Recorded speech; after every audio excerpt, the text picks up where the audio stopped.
Do you believe in ghosts? Do you believe that objects can bring bad luck and death? If you don't, you might feel like changing your mind after watching this video about how these creepy, cursed objects made their owner's life miserable. So stay tuned and enjoy the video. The Myrtle's Plantation Mirror. Myrtle Plantation is one of America's most haunted homes. It's believed to be the site of up to 10 murders, and it also houses one of the country's most mysterious mirrors. The mirror was purchased by the home's owners about 30 years ago. It's said to hold the spirits of Sarah Woodruff, the house's original mistress, and her children. Traditionally, mirrors are covered when someone passes away so that their soul doesn't get trapped inside the mirror instead of going to heaven. But at Sarah's death, mourners apparently abandoned this tradition. Visitors to Myrtle Plantation say they see handprints materializing in the mirror, as well as long drip marks that no amount of cleaning will remove. The Hands Resist Him. The Hands Resist Him is a painting painted by Bill Stoneham and is one of the most haunted artworks in the world. The painting shows a disheveled boy with no eyes standing by a door next to a scary girl doll with a weird ventriloquist smile and jointed legs. Behind them are several pairs of children's hands pressing against the glass. In 2000, a couple in California listed the painting on an online auction with a warning. Come nightfall, the characters in the painting will move or disappear, or the strange-looking boy will actually come into the room where it hangs. People who have viewed the painting have reported feeling sick or weak, or as if they have been grabbed by unseen hands. Stoneham claims that the painting is inspired by a photograph of Stoneham at age 5 in his childhood. The doorway in the painting symbolizes the boundary between the two realms. The doll serves as Stoneham's guide between waking and sleeping, and the hands represent other lives.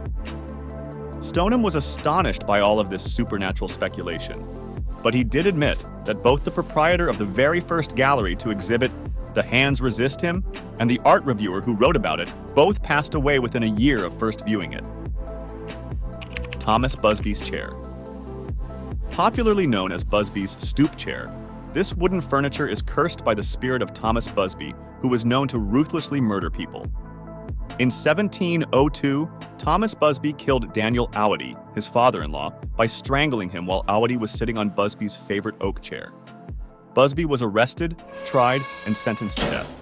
And on his way to the scaffold in Thirsk, England, his last request was to stop at his favorite pub and enjoy a pint of ale in his favorite chair. As he finished his pint, Busby said, "Sudden death comes to any man who sits in my chair." The chair stayed in that pub for hundreds of years, and it is said that everyone who sat in that chair died from some mysterious illness. Since 1972, this chair hangs from the ceiling in the Museum of North Yorkshire in England, so that no one can ever sit in it, even by accident. The Haunted Wedding Dress. In 1849, Anna Baker was in love with a lower-class steel worker.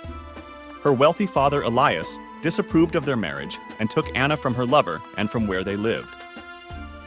Anna died a bitter and a broken-hearted woman. After Anna Baker's death, her family members reported seeing Anna's wedding dress in various locations in the home. Some of the family members even saw the ghost of Anna Baker walking around the house wearing the wedding dress. The Baker mansion was later converted into a museum, and visitors could see Anna's unused wedding dress in a glass case in the bedroom. The garment is said to be haunted, and it is said to move from side to side or shake uncontrollably inside the glass case. The mansion is also said to be the site of other haunted events. David Baker, Anna's brother, died in a steamship accident in 1852. There were screams coming from the basement, where David's body was stored until the ground started to thaw and he was buried. The Bassano vase. Made for an Italian maiden in the 15th century, the vase was placed on her wedding night by her groom. She died that night, holding the vase in her hand, and vowed to seek revenge. Every family member who inherited it died until the vase was finally buried in sacred ground. It is unclear whether the vase was buried in the sacred ground or not, but it was eventually unearthed in 1988, with a note inside that read, "Beware, this vase brings death." The vase was then sold to the pharmacist, who reportedly passed away 3 months later. The 37-year-old surgeon who next owned the vase also passed away. The last owners of the vase were so desperate to get rid of it that they threw it out the window. The vase hit a police officer on the head and almost killed him, but the family refused to take it back. They then reburied the vase in a lead coffin, never to be found again. The Dybbuk box. According to Jewish folklore, a Dybbuk box is a wine cabinet that is haunted by a malevolent, evil spirit. In 2001, an antique dealer in Portland, Oregon went to an estate sale at a 103-year-old Jewish woman's home. The old woman was the only surviving member of her family. The woman told the dealer that the box had always been hidden because it held a malevolent spirit known as a Dybbuk.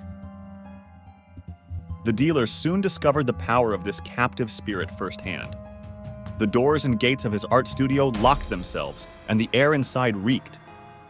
When the dealer gave the box as a gift to his mother, she suffered a massive stroke. She was in the hospital, crying uncontrollably, and spelled out the word Dybbuk as she lay in the hospital bed. The dealer was so upset that he decided to post the box online with a story about its horrible provenance. The last owner of the box was Jason Haxton. He was the director of the Museum of Osteopathic Medicine. Not only did Haxton suffer from nightmares, but he also developed a peculiar skin disease and coughed up blood. Haxton contacted local rabbis, put the box back in its box, and hid it from the public. The Woman from Lem.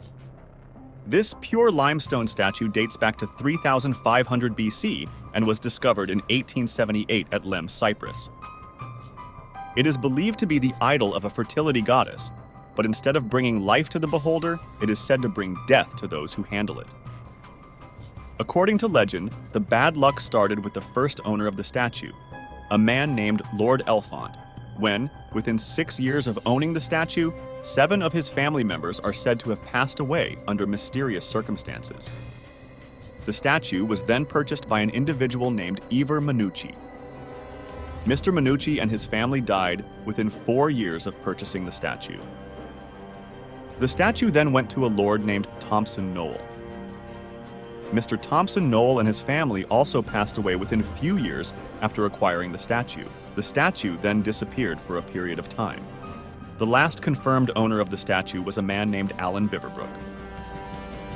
Biverbrook's wife and 2 daughters died shortly after the purchase of the statue.